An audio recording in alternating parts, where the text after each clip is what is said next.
Hello everybody, welcome back to another Division video. My name is Dusk as always, and today I want to go over the CQB slash the guy that wants to rush ahead and take out the enemies with weapons. The guy that's going to be focused on skills.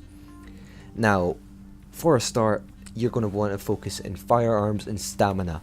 You do not want to focus into your electronics as you're not going to be using your skills. I will show you what skills to run, and the skills will work fine with a low electronics build.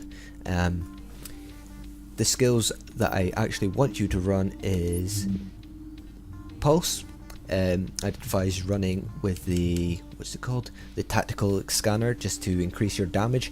Obviously, if you're going to be rushing ahead, you want to take them down as quick as you can, and with the increased damage and the increased crit chance, you're going to be mowing them down in no time. Now, the other thing that the other ability that I advise you running is First Aid. Now, I advise running this with most classes, unless you're that guy that's really sitting back. You could probably use a support station, but everybody wants to run something that can heal you. It makes sense, right? You don't want to be relying on that med packs because they're more of a backup thing. Now, I'd advise running Overdose, but if you are confident with your ability and think you can deal with that slightly less of a heal, then I'd advise going for Booster Shot, because that's going to increase your damage and your damage resilience, therefore allowing you to take down people quicker and take a little bit more bullets. Now, for the talents, these are probably the most important things. These are going to change the way you react to your environment and how you deal with things, really. Now, first off, the only one that's not in the security is in medical. I advise running this with most of your classes, if not all, and it is critical save. Use a medcat and it increases your damage resilience by 40% for 10 seconds.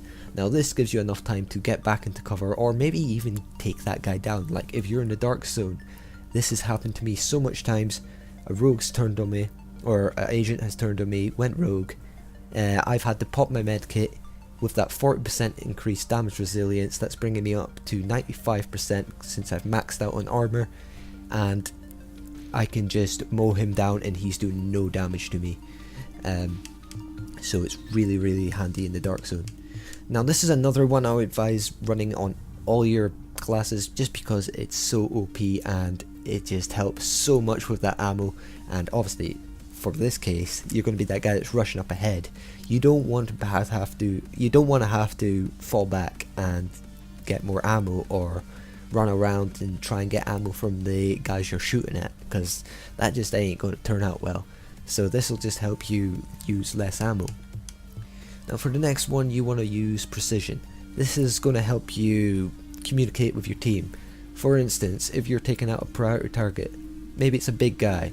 You shoot him in the head, it pulses him, lets your team know where he is exactly on their map, and they can then focus fire and take that guy down.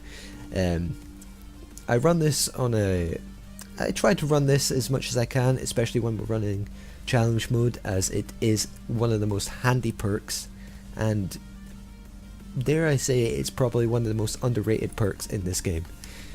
Now, for the last one, I'd advise On the Move. Now, this is another really underrated perk, and especially if you are one of them kind of people that don't necessarily stay in cover all the time, as a rusher will not really be doing. You want to be changing cover, maybe even running out in the open. So this will just give you that 30% increase to that 30% decrease to damage for 10 seconds. This will give you enough time, for instance, to pop that medkit or get into cover, or basically it just allows you to absorb a lot more bullets. I think it's really handy for this class setup, and it works very well. Now, I've already went over this, but I'll go over it again. You want to focus on your firearms and stamina. I cannot stress that enough.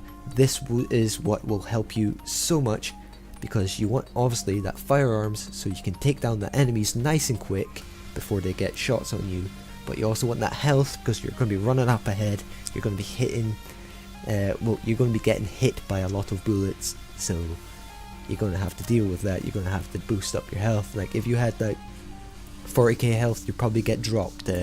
Like for instance, for 40k health, you'll get dropped in one hit by a sniper. That's why mine is a little bit over 60k, because I can actually just survive a sniper shot, and that's literally how savage sniper shots are on challenge mode. One of the things I don't like about this game is the snipers, but hey, there's all things that we don't like about a game. Anyway, I believe that's all we have for today. Hope you guys have enjoyed. If you have, hit that like button. Maybe even subscribe if you want to see some more of this content. And if you're feeling some extra niceness in yourself, I English very well, by the way, then you can share this. It will help me out and makes you a cool guy in my eyes. So that's all from me today. See you guys in the next one.